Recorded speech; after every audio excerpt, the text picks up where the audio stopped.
So as you can see on the slide, the serial killer we chose for our project was Ted Bundy, and underneath that, it just features all our names. Who was Ted Bundy? Ted Bundy was a serial killer who targeted young women across several U.S. states in the 1970s, committing a long series of kidnappings, assaults, and murders while maintaining the outward appearance of a normal, successful, and trustworthy man. Bundy was active from 1974 to 1978 and escaped prison twice during this span, which only added to his notoriety. With the mass amount of murders and other crimes he committed, Bundy is remembered as one of the most notorious serial killers of all time. And what did he do?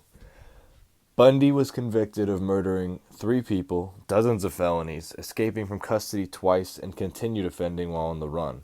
Although he was only convicted of 3 murders, which is a crazy statement, investigators strongly believe he was responsible for at least 30 murders, with Bundy himself implying the total might be higher.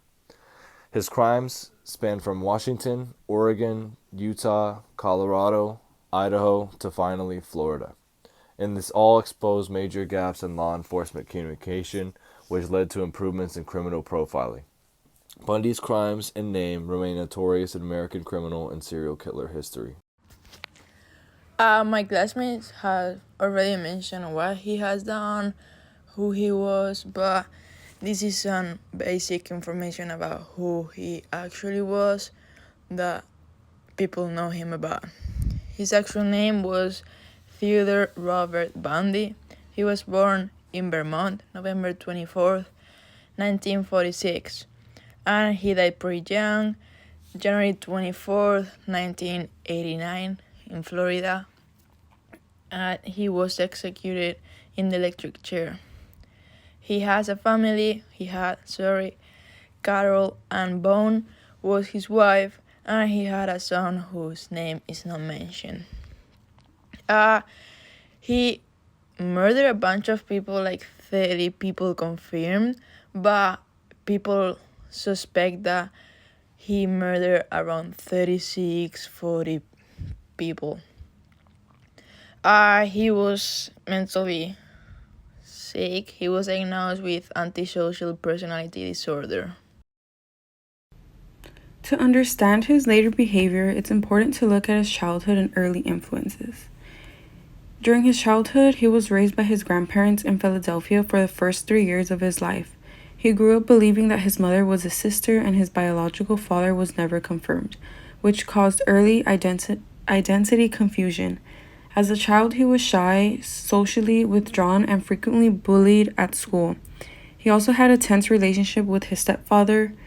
Early troubling behavior such as manipulation and voyeurism began to emerge. His emotional instability intensified following a major breakup in college. Okay, we've talked about the childhood and important influences that he had in the first part of his life. Now we're gonna talk about college and other influences.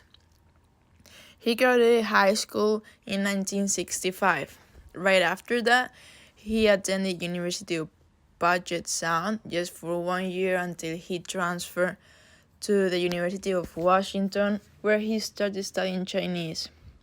At that college, he met the love of his life, Diane Edwards, and the love of his life, because his own words, she was the only woman that I ever loved.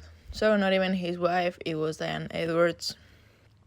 When she graduated, he followed her to San Francisco, where they both enrolled in University of Stanford in 1968, and he keeps studying Chinese. Soon after that, she broke up with him, and a lot of people believe that this was the starting point where he developed his psychopathic behaviors. After the breakup, he got immersed in violent pornographic literature, and he traveled many times often. He traveled often to New York just for pornography.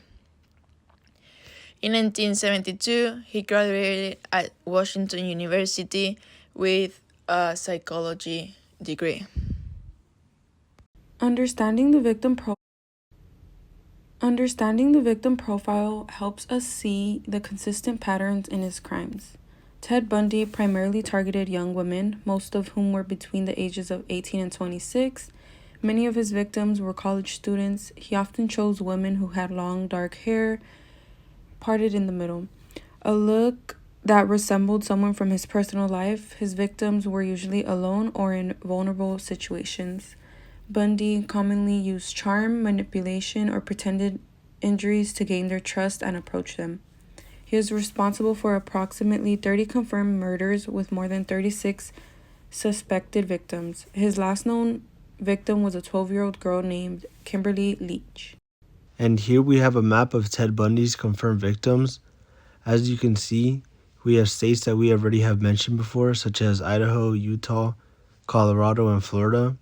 And there's even 2 dots in the Appalachian Mountains. And then for the next slide, we're going to be showing our video where an interviewer asked Ted Bundy about what made him commit all these murders.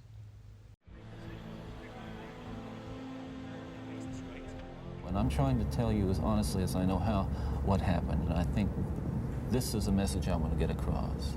But as a young boy, and I mean a boy of 12 or 13, certainly, that I encountered outside the home again, in the local grocery store, the local drugstore, the softcore pornography, what people call softcore.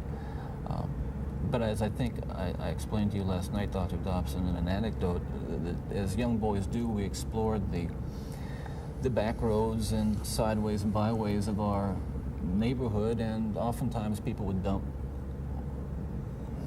the garbage and whatever they were cleaning out of their house, and from time to time we'd come across pornographic books of a harder nature than more graphic, you might say, more explicit nature than we would encounter, let's say, in your local grocery store. And this also included such things as, let's say, detective magazines and more hard. Those that involve violence. Yes, yes, yeah. And this is something I think I want to emphasize is the most damaging kinds of pornography. And again, I'm talking from personal experience, hard, real personal experience. The most damaging kinds of pornography are those that involve violence and sexual violence. Because the wedding of those two forces, as I know only too well, brings about behavior that is just too terrible to describe. Now, walk me through that. What was going on in your mind at that time? Okay, before we go any further, I think it's important to me, and that people believe what I'm saying, to tell you that I'm not blaming pornography and not saying that it caused me to go out and do certain things. And I take full responsibility for whatever I've done and all the things that I've done. That's not the question here. The question and the issue is how this kind of literature contributed and helped mold and shape the kinds of violent behavior. It fueled your fantasies, didn't it? Well, in the beginning it fuels this kind of thought process. Then at a certain time it's instrumental in what I would say crystallizing it, making it into something which is almost like a separate entity inside. And at that point you're at the verge, or I was at the verge of acting out on these kinds of thoughts. Now I really want to understand that. You had gone about as far as you could go in your own fantasy life with printed material, and you made or printed and video or film or film, photos, magazines, yeah. What have you. Yeah. And then there was the urge to take that little step or big step over to a physical event. And it happened in stages, gradually. It doesn't necessarily, not to me at least, happen overnight. My experience with, I'd say, pornography generally, but with pornography that deals on a violent level with sexuality, is that once you become addicted to it, and I look at this as a kind of addiction, like other kinds of addiction, I would keep looking for more potent, more explicit, more graphic kinds of material. Like an addiction, you keep craving something which is harder, something which gives you a greater sense of excitement, until you reach the point where the pornography only goes so far. You reach that jumping off point where you begin to wonder if maybe actually doing it will give you that which is beyond just reading about it or looking at it. So, quick video recap. The interview was recorded a day before his execution. Ted Bundy argues that pornography addiction was the reason for his crimes. Many that studied Bundy claim he was making excuses to avoid accountability. And many believe Bundy wanted to manipulate the public one last time, knowing the interview was being filmed. Now we're gonna mention and talk about what motive he has, or what motive he thought he had, and how he did all these things, like how people believe him and get close to him. His motive is the need for control and the need for possession. He needed to feel that, to feel alive, and he had like necrophilia. His modus operandi was he acted as a person in need, or he made people believe that he was a person without authority, like a policeman, a firefighter, someone like this.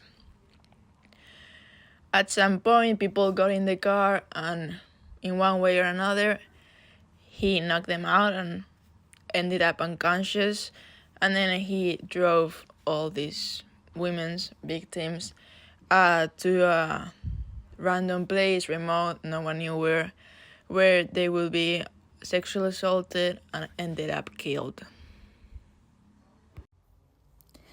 So now moving on to personality and public image. Ted Bundy was actively involved in politics from an early stage in his life, and he was studying law at 2 universities after earning his degree in psychology and building a reputation within the Republican Party. And during this time, he worked on multiple campaigns, including one for Nelson Rockefeller and Governor Dan Evans. He also volunteered at the Seattle Crisis Hotline.